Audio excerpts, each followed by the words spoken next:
Olá, boa tarde. Estamos de volta aqui na CCV. Hoje a live começou 18h15 ao invés de 18 horas, porque a nossa companheira Paula não fez a parte dela, então eu entrei só na parte que eu entro mesmo, que é às 18h15, tá bom? Então sejam todos bem-vindos aqui. Vamos fazer então uma oração agradecendo ao Senhor por essa oportunidade.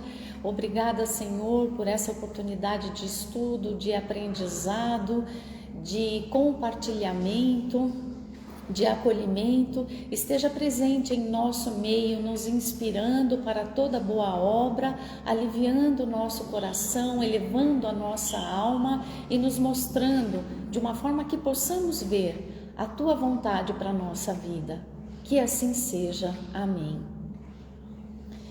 Então, nós vimos, só lembrando que, então, essa é a live que nós fazemos aqui do estudo com os doentes alcoólicos, com a dependência química, e a gente acaba falando de todas as outras dependências, porque os 12 passos que foi criado pelo Bill W. em 1937, quando ele criou a Irmandade de Alcoólicos Anônimos, esses 12 passos, eles se aplicam a todas as outras irmandades, a todas as outras dependências. Hoje nós temos salas que discutem, que tratam dependência de tudo que você pode imaginar. Álcool, narcóticos, as medicações tarja preta, que cresceram absurdamente a dependência por essas medicações, que muitas vezes são conseguidas de forma ilícita, tabaco, obesidade, os comedores anônimos compulsivos, então jogos, vício de dispositivos eletrônicos. Então todas as formas de dependência que nós temos hoje em dia e que a psiquiatria trata e a psicologia trata, nós temos também uma sala cujo tema são essas dependências baseadas nos 12 passos que o Bill W., que foi um doente alcoólico quase que perdido. Ele teve ali um momento de uma revelação qualquer. Eu fiquei de contar essa história, eu vou terminar esse capítulo e quero contar a história dele para vocês. Então, quando ele teve esse despertar espiritual, depois de inúmeras idas e vindas no alcoolismo, onde muitas vezes ele quase morreu, ele finalmente se torna uma pessoa sóbria, funda a Irmandade e ele descobre uma coisa maravilhosa que vai ser o tema da nossa conversa de hoje. Ele se dá conta de que, num dado momento que ele já estava em sobriedade, ele foi fazer um trabalho no interior dos Estados Unidos, dirigindo, porque ele era vendedor, e ele dormiu num hotel. Quando ele desceu do quarto dele para jantar, mas ele viu no bar aquele burburinho, copos, pessoas rindo, e ele viu, e ele teve uma extrema vontade, ele teve um desejo imenso de beber. E para o doente alcoólico, não existe um gole apenas. Um gole é pouco, 1000 goles não são o suficiente. O doente alcoólico não consegue parar. É por isso que a doença é compulsiva. Todos os nossos vícios são compulsivos. Não é só alcoolismo, drogas, tabaco. Às vezes o vício da fofoca é compulsivo. Eu não consigo parar. Quando eu me dou conta, pronto, já fofoquei. O vício da crítica, o vício do julgamento, o vício da menos-valia. Tudo que a gente se dá o luxo de repetir algumas vezes, como se fosse inocente, daqui a pouco isso se transforma numa dependência, caracterizando um vício. Então, se você faz a mesma coisa todos os dias, várias vezes por dia, sabe que não deveria fazer e não consegue parar, você está viciado nessa alguma coisa aí. Pode até ser um pensamento negativo.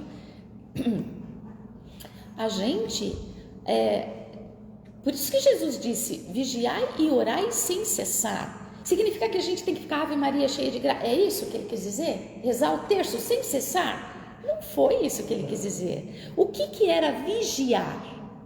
Os pensamentos.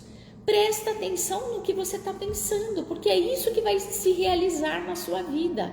É isso que você vai fazer cada vez mais. Então, se você não quer uma situação, não fica pensando nessa situação, porque se você ficar pensando, ela vai se repetir cada vez mais. Era esse o vigiai, vigia a cabeça. E orai, quer dizer, quando você identifica que você está caindo na cilada, ore, peça, Deus, por favor, me ajude, eu estou caindo nessa cilada de novo, e dessa vez eu não quero, e você recebe a ajuda. Quem chega mais cedo ouve os depoimentos das pessoas que estão aqui hoje pela graça de Deus. São depoimentos muito importantes e que são muito inspiradores para a gente. Verdadeiros milagres. Então, nessa situação que o Bill passou, ele ficou desesperado. Ele falou assim, eu não posso dar o primeiro gole, porque se eu der o primeiro, eu vou ficar até de madrugada bebendo e vou cair em coma. Ele já se conhecia, ele sabia que era isso que ia acontecer.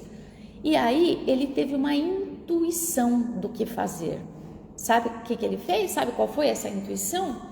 Veio dentro dele uma inspiração divina. Vocês sabem que o alcoolismo é também uma doença espiritual, portanto, quando você faz uma força para pedir ajuda espiritual, ela vem, não é só o espiritual do lado do mal, é principalmente do bem. Ele teve uma inspiração que foi assim, fale com um doente alcoólico, converse com alguém que está na ativa, converse com uma pessoa que está nativa e quer conversar. Não adiantava ele ir para o bar conversar com aquelas pessoas que estavam lá. Aquelas pessoas não estavam sofrendo, elas estavam se anestesiando dos seus sofrimentos.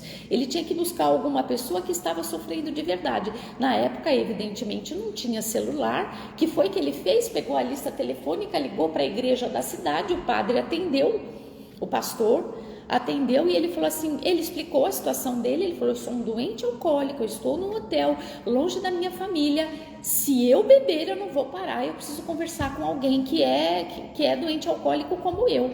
O padre falou, por isso não, tem o Dr. Bob. O Dr. Bob era o médico mais famoso e bêbado da cidade. Tudo ele já tinha feito para parar e ele voltava a beber. E ele falou, me dá o telefone da casa dele, me dá o endereço. Ele vai para a casa do Dr. Bob. O Dr. Bob já está meio bêbado, mas aí eles ficam conversando e aí o milagre acontece. Não para o Dr. Bob ainda. Depois o Dr. Bob vai ter o momento dele que ele vai se recuperar e nunca mais vai beber. Mas nesse momento, o milagre acontece para o Bill W. O que acontece? Ele está lá conversando com ele, com o Dr. Bob, dizendo, eu já passei por tudo isso, eu sei como é que é, e ouvia o outro falar e falava mais um pouco. Ele se deu conta, ele falou, nossa, cadê a minha vontade de beber? Eu estava morrendo de vontade de beber e agora faz 10 minutos que eu estou conversando com essa pessoa e eu não tenho mais a mínima vontade de beber. E aí ele registrou isso na cabeça. E isso, então, entrou para um dos preceitos dos 12 passos. Que é, quando você tiver a vontade, a compulsão da bebida, ou seja lá qual for o seu problema de dependência, converse com uma pessoa que tem o mesmo problema que você e você verá a mágica, o milagre acontecer. A tua vontade vai parar. Por quê? Porque você está se doando? Por quê? Porque você precisou ter muita fibra moral para sair de uma situação de vício e ir para uma situação saudável e por causa disso você tem um apoio espiritual? Sim, pode ser um monte de coisas, mas a gente lembra nessa situação o que o apóstolo Paulo fala para a gente, que é a fé com obras. Esse movimento de você ir conversar com outra pessoa para poder se curar, para poder não beber, você vai conversar com outra pessoa, é a sua fé com obras. Então você pediu a ajuda de Deus? Pediu, então você tem fé, você conseguiu fazer a oração. Agora, qual é o segundo passo? Ficar na frente do bar olhando os caras beberem e achar que um anjo vai vir me levar para o céu? Não, né? Eu tenho que fazer alguma coisa. Então, depois da minha oração, que eu pratiquei a minha fé, eu tenho que ter o quê? Atitude. O que é? Vou carpir um quintal, vou lavar um banheiro. Ouvimos hoje aqui no depoimento uma pessoa dizendo: eu comecei a fazer uma outra atividade e esqueci daquela situação super chata que estava acontecendo comigo. Porque a mente da gente tem essa capacidade, você direciona ela para uma coisa mais positiva e ela responde absurdamente a isso. Então, foi criado nos Alcoólicos Anônimos os CTOs, Comitês Trabalhando para o Outro. Eu observo, porque eu frequento a Irmandade, eu observo que os doentes alcoólicos que estão mais firmes mesmo, 15 anos sem beber, hoje não bebi, hoje não senti vontade de beber, esses são os que mais trabalham para o outro. Eles estão fazendo CTOs, que são esses comitês de conversa com os outros, eles fazem clínicas, eles estão na ativa trabalhando. Então é a fé com obras. Então a fé com obras é verdade para o cristão, e a fé com obras é verdade para o doente alcoólico e em tantas outras situações. A gente vai vendo como as coisas batem, né? E quando a pessoa está na ativa da dependência, o Bill disse pra gente que várias coisas funcionam. A medicação, às vezes você tem que ir para medicação psiquiátrica. Ué, é chato, eu não gosto, e isso e aquilo, tá. Mas se ela tira a sua ansiedade, se ela diminui a sua depressão, se ela te deixa menos bipolar, você concorda comigo que a vontade de beber vai ser menor? Porque a pessoa vai para a bebida por causa da ansiedade também, vai por causa da depressão também, vai por causa da bipolaridade, das suas alterações de humor. E se ela está equilibrada, ela não vai ter essa necessidade. Então precisamos do tratamento químico que o médico, o psiquiatra vai dar, precisamos da terapia psicológica, porque na verdade a Irmandade de AA é a que mais reabilita doentes alcoólicos no mundo, porque ela parte de um pressuposto, vários, mas o primeiro deles, depoimentos. É por isso que a gente gosta de fazer os depoimentos aqui. Depoimentos, porque quando eu falo, eu me ouço. Quando eu falo, eu tenho um acolhimento, porque a outra pessoa está prestando atenção em silêncio. Não está lá prestando atenção e olhando no celular, é em silêncio. Então eu me ouço, eu me sinto acolhida, eu vou encontrando as minhas respostas. Falar é altamente terapêutico, né? Então a terapia precisa falar. Homeopatia, Dr. Bob usou uma medicação homeopática que se chama Belladonna. É uma medicação usada para febre e dentre outras coisas, né? Porque o remédio homeopático, vocês sabem, ele atinge uma gama muito grande de doenças, porque ele trabalha com emocional.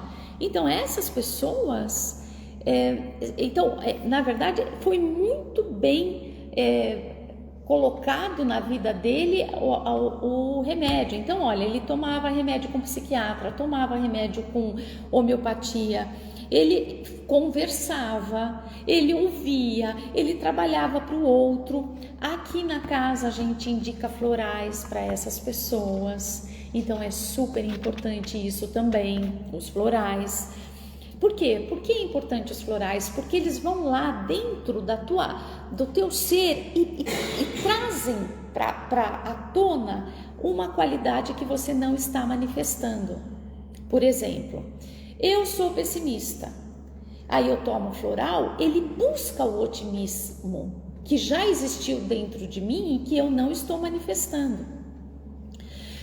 Eu tenho menos-valia, sentimento de inferioridade. O que o floral faz? Ele busca de dentro de você o seu sentimento de não se comparar, de estar bem com os outros. Você já manifestou isso alguma vez na sua vida? Tá lá, dentro de você, ele vai lá e traz isso à tona. Então lá na Irmandade e aqui nessa casa, as pessoas que fazem uso costumam se sentir muito bem. São todos tratamentos coadjuvantes. E quando você junta um pouquinho de cada coisa, quando você menos percebe, você está forte, firme, determinado, seguindo um novo rumo na sua vida. Então, e outra coisa que ele fez foi hidroginástica. Gente, às vezes a gente está com uma compulsão, que pode ser o pensamento de querer beber ou de usar, ou então uma situação muito difícil que a gente não está conseguindo ter uma clareza com relação a ela e ela fica voltando na cabeça. Isso não é legal, viu? Divaldo Pereira Franco fala, olha que ele era um homem preparado espiritualmente, né? Ele disse assim uma vez numa das suas palestras, quando eu observo que o mesmo pensamento já tá há mais de 15 minutos na minha cabeça, eu já sei que está virando obsessão. Porque 15 minutos é o que eu preciso para resolver qualquer problema. Não consegui resolver, tudo bem. Amanhã eu penso de novo, depois de amanhã, à noite. Eu não fico rodando que nem um disco furado. E ele disse que ele tinha essa estratégia. Percebi que estou pensando num determinado assunto há mais de 15 minutos sem sair daquilo, porque às vezes a gente pensa, mas a gente pensa e vai encontrando soluções e vai evoluindo, mas às vezes a gente só fica rodando, e é nesses momentos que a gente tem que ter a vigilância necessária para brecar, para cortar essa manifestação. Então, o que a gente pode fazer dentre todas essas coisas que eu falei? Ginástica. O Bill W fez hidroginástica. A gente pode ir fazer uma musculação, pode fazer um pilates. Mas eu não tenho condições financeiras. Não tem problema, vai dar 4 voltas no quarteirão, sabe? Faz um programinha de exercícios doméstico que você vai ter no YouTube um monte de gente ensinando. Vai lavar um banheiro, eu tô falando sério.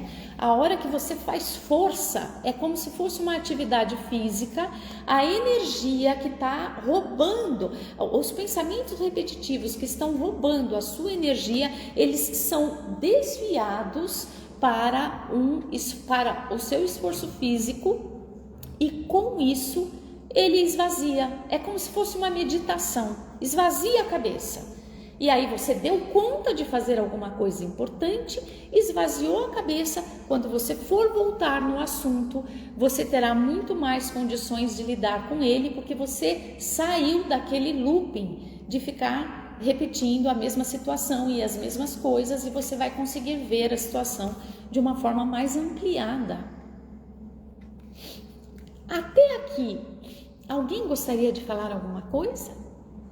Alguma coisa que pensou, alguma coisa que poderia contribuir aqui com a nossa conversa? Qualquer pessoa, fiquem à vontade, tá? Para levantar a mão e falar. O que acontece? Eu trouxe um texto aqui do Dr. Alberto Barreto. Ele também é um psiquiatra do Ceará. Ele foi o criador de uma terapia que eu tenho essa formação também, que é a terapia comunitária. Ele criou então essa terapia comunitária num contexto de muita pobreza, quando as pessoas queriam se consultar com ele para ele dar remédio psicotrópico para depressão, ansiedade, bipolaridade, déficit de atenção. E ele dizia, eu não te conheço, eu não posso ficar prescrevendo assim. E nesse contexto ele criou uma roda de conversas. E nessa roda de conversas tinha que acolher, tinha que ouvir, você tinha que ter uma escuta atenta sem interrupção, não podia dar conselhos, tinha ali uma série de regras.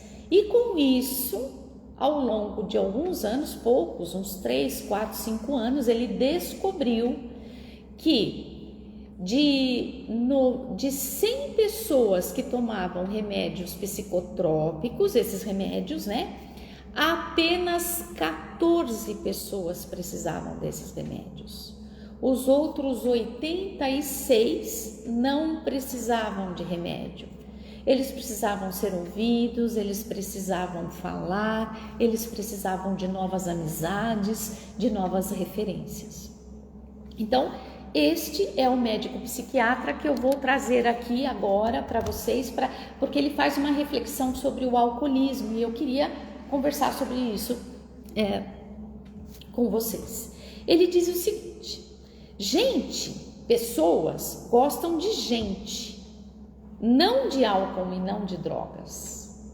Então, a gente gosta de gente, não gosta de álcool e drogas. Mas então por que vai para o álcool e drogas? Porque existe uma necessidade interna, normalmente emocional, mas pode ser material também, que não é atendida. De que necessidade estamos falando? Vamos imaginar um contexto social muito pobre. Eu não tenho dinheiro, passei o dia todo fora de casa procurando emprego, não tenho dinheiro para comprar um lanche, estou morrendo de fome e alguém me oferece uma pinga. O álcool, ele traz muita saciedade, por isso que quem bebe normalmente emagrece, né? Porque a pessoa perde o apetite. Então, o que aconteceu? Essa pessoa foi beber porque estava tudo bem? Muitos fazem isso, né? Quando está tudo bem, mas ela foi beber por causa de uma necessidade não atendida, a fome. Ou então, eu tenho uma necessidade de conversar, eu preciso de amigos, só que todos os meus amigos bebem. Então eu vou lá para o bar, porque eu sei que lá eu vou encontrar amigos, percebe? É uma necessidade que pode ser material, como a fome, e pode ser imaterial, como a necessidade de ter amigos, não atendido. Então ele vive num contexto social que ele não tem referências para se fiar a essas referências. Não tem uma academia, não tem um campo de futebol para ele jogar uma bola, não tem. Então vai para o bar. Por isso que o doutor Alberto fala, gente gosta de gente, não de droga e de álcool.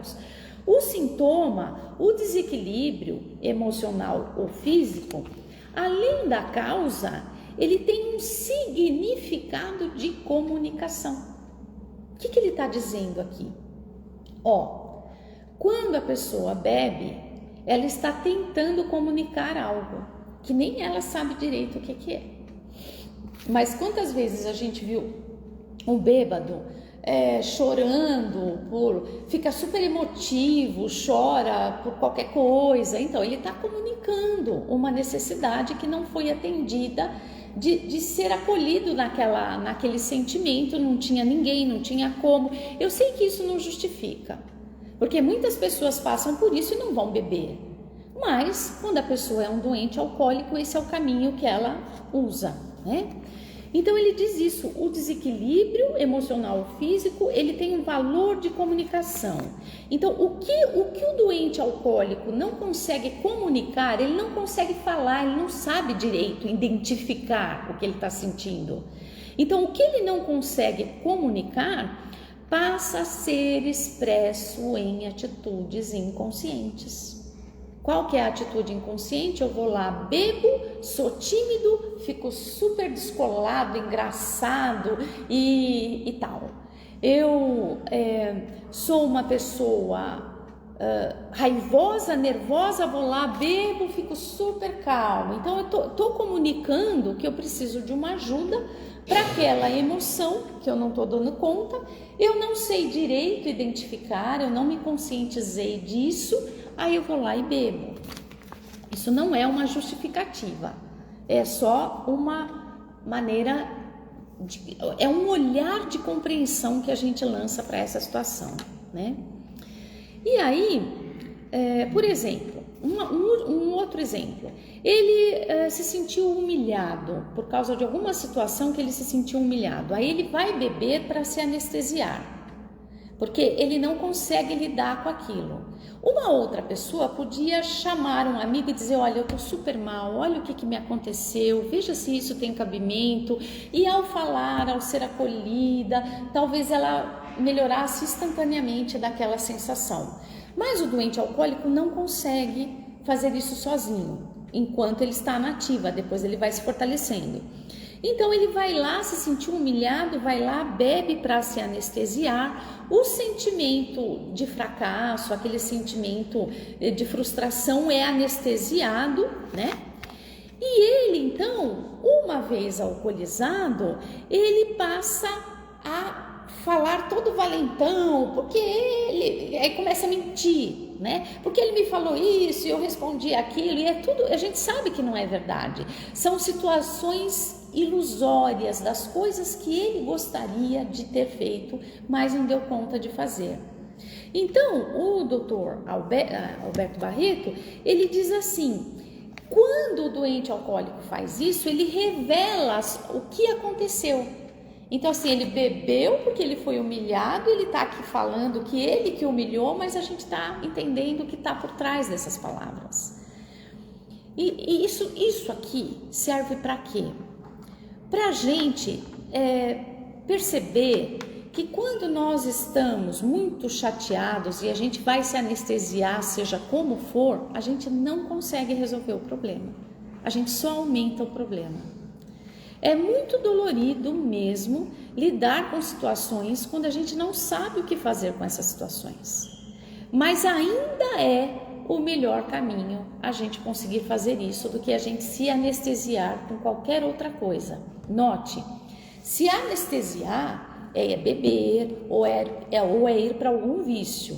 No entanto, se diante dessa situação que a gente não sabe o que fazer, a gente for fazer uma atividade física, a gente for fazer um trabalho braçal, a gente vai se sentir melhor, porque a energia da cabeça vai para o corpo gasta aquela energia. Quando você pensar de novo naquilo, você já pensa com mais ferramentas para encontrar boas saídas e boas soluções.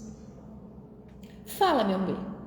Porque quando a pessoa faz uma atividade física, ela libera uma substância que é a endorfina. Né? Exatamente. Então aqui a nossa colega está dizendo que quando faz uma atividade física, muito bem lembrado, quimicamente essa pessoa libera endorfina, e a endorfina, ela é responsável pelo quê? Pela alegria, pela felicidade, pela força, ela ajuda na sua imunidade. Então é por isso, é por causa dessa liberação química que a gente acaba se sentindo bem e não tendo, substituindo uma coisa ruim que é o vício por uma coisa boa que foi uma atividade física. Ah, mas eu não resolvi o problema. Não, mas às vezes você não consegue resolver o problema. Às vezes o problema se arrasta ao longo de um ano. Às vezes ele se arrasta ao longo de uma vida. Agora, porque o problema não se resolve, nós vamos morrer junto com o problema? Não. A gente vai tentar esvaziar a mente, procurar ajuda para poder olhar para aquela situação de uma forma diferente. Vocês já repararam que quando a gente busca uma solução, a cada dia vem uma ideia nova? Vocês já repararam nisso? Começa a pôr reparo nisso. Começa a buscar a solução para algum problema sério que você tem na vida, mas de verdade, praticando a tolerância, praticando você não ficar com raiva daquela situação, nem daquela pessoa. Vai se esforçando. E vai orando pela situação e vai pedindo uma solução. Cada dia aparece uma solução, cada dia aparece um enfrentamento possível e uma forma da gente se posicionar com menos dor e com mais força diante do desafio, porque o desafio a gente pensa que veio para destruir, né? Mas o desafio veio para nos deixar mais fortes. Vocês concordam com isso? Sim? Então, vamos lembrar disso. Tá bom? Então, vamos fazer a nossa oração de encerramento.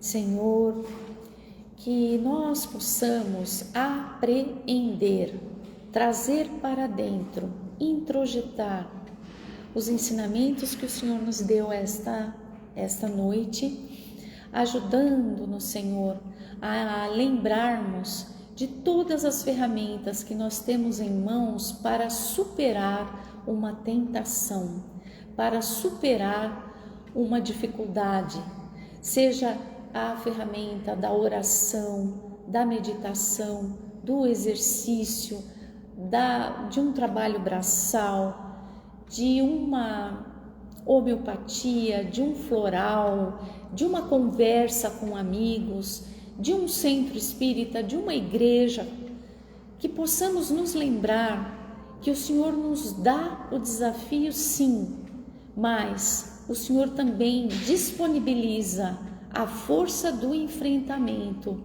e todas as ferramentas necessárias para que possamos superá-lo.